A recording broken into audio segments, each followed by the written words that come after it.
Morning, guys. It's Eric in back alley. It's pretty hot out. It's over and somewhere in there today, but you know, things still need to be done, so I'm just keeping cool any way I can. The Toyota did come in, the Toyota came in for the computer. The computer came in for the Toyota from Flagship. It's already pre-programmed. There is an immobilizer on the car. It said there was some special procedures you have to do for that I guess they can't program. So it says there's instructions and a special tool in there to program it. But what happened, before I was going to condemn that computer, I actually cut the plug off so there would be no doubt that it was the connector. And I was going to get another one for it, but they want $52 for this thing.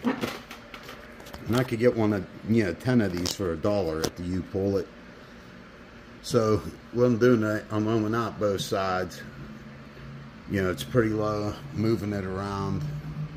I'm even moving the other wire in case it's making internal contact. And that's my finger on it, but just giving it the business while it's there, and nothing's really jumping on it. So I'm going to do that to the other wire. If it all checks out, I'm soldering this one back on there for now. And then we're going to plug in the computer and see how it goes. I still want to put a load test on the power and the ground. I mean, we're getting powers and grounds, so I want to put a load on it before I get this thing going again. All right, guys, I'll be back. All right, guys, I'm opening up the computer. This is from Flagship, and beat up by our local mail carriers, but these things are tough enough to go down the road hitting bumps for years. So plus it feels like there's some good padding in there.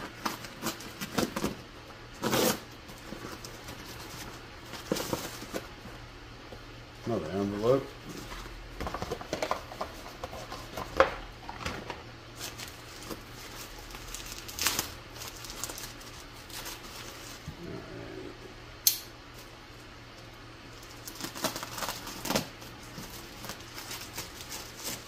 You got a couple bags in there. I mean, a couple bags of bubble packing. Most of the damage that was the cardboard, so it will be in muck here.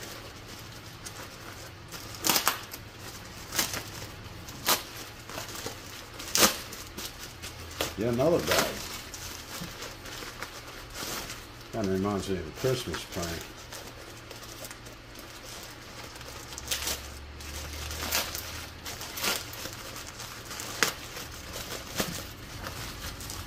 Okay, and inside, this is what we have.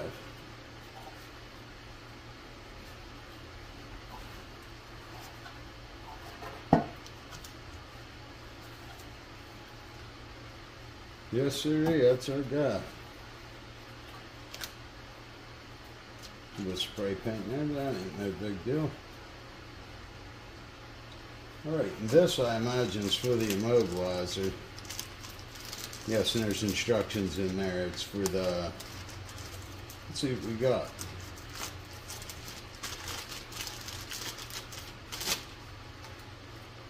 Huh. I bet you this could be reused for something. Some kind of project to make there. Okay, let's see. The Toyota ECM resync process. Yes, for the immobilizer. The car shouldn't start without this, but we'll see. I'm going to put the computer in first. First, I'm going to do a load test on the powers and grounds. I'm going to just go basically for speed now. I'm getting backed up with a lot of things, but I'm going to use the power probe to find the powers and grounds, and then I'm going to use I don't know what to put a load on. Probably light bulb, something like that. All right, guys, I'll be back. All right, guys, I've had this tool laying around for quite a long time. It's a Load Pro. This was the Load Pro, the deluxe kit. What it is, I watched the videos. I mean, the guy that makes this, I can't remember his name right now, but I mean, he's a very angry man. He had a patent on this. He thought it was such a great idea. The guy borrowed money from his mom, so I figured, felt a little sorry for him. it's a good concept, but it hasn't really crossed over very well into anything I use. It's basically a test light, but you use your multimeter with it. You use this instead of probes. A lot of you guys probably already went down this route, and I mean, for some things, if things work right with it, in the right situation, it'll set you right. But it is a little bit complicated what you have to do with everything. Like these connectors screw in, and then you could use a back probe. Came with 2 of them back probes, or you could use a clamp. And I mean, it'll actually hang from the clamp without falling off. But what it is you have to use a chart with this. I have a PDF and a printed chart. You have to have a fully charged battery, and you just connect your multimeter to power in the ground, and then you hit the button, and what it does is it puts a load on that circuit, and you look on the chart and it'll tell you how many ohms it dropped. So then you move the negative to the battery, and then you do it again. If the problem goes away, it's on the negative side. If you still have the problem, it's on the positive side. Simple concept. I could see why the guys worked up. His patent was running out. You know, it's around Christmas. I figure, hey, I'll get one off of them. I mean, it's not as good. I mean, some bulbs you're going to draw more. It's just like an inline resistor in there. But hey, it's fun using something different every now and again. All right, I'll be back and we'll see how this thing works. Guys, this is how this is supposed to work. If it actually did find a problem, I think I'm going to buy that man a beer or another tool, one of the two. But I have my power probe here, and it's providing a good clean ground instead of going to the battery with a long cable out of this. Because what you do is you back probe the positive and the negative, and then you take your battery voltage,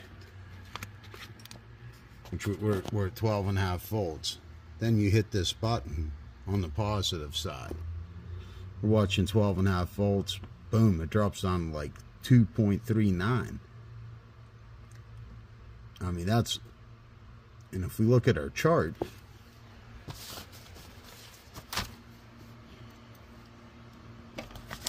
on the 12 volt system, that would be up here. Let me try to get it in light there.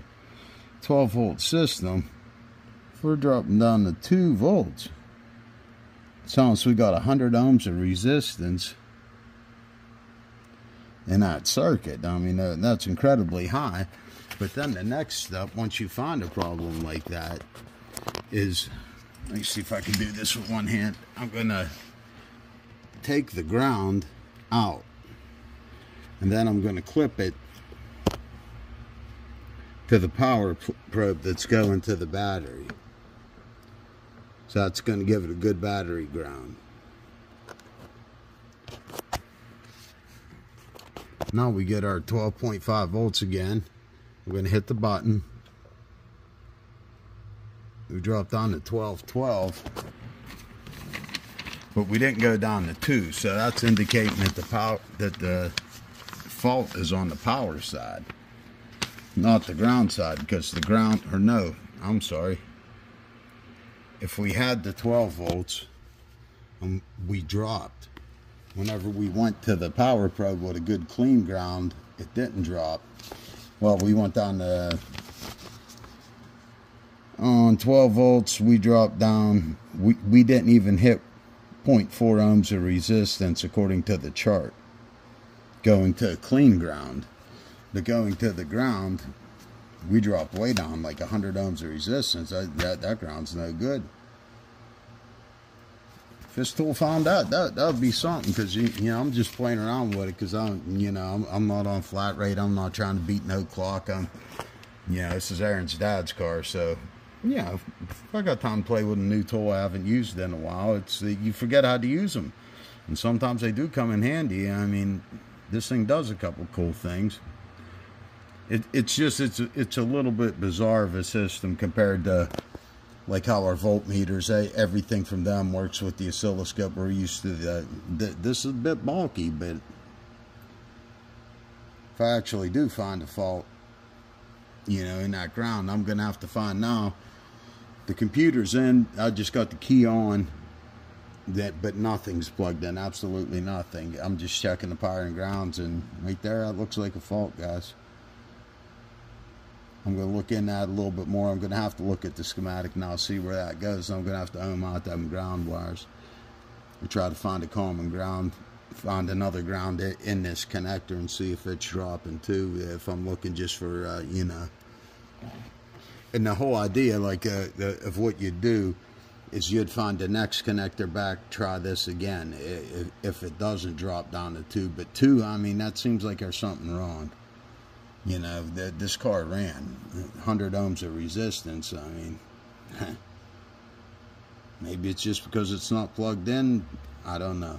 We're going to find out, though. Trust me.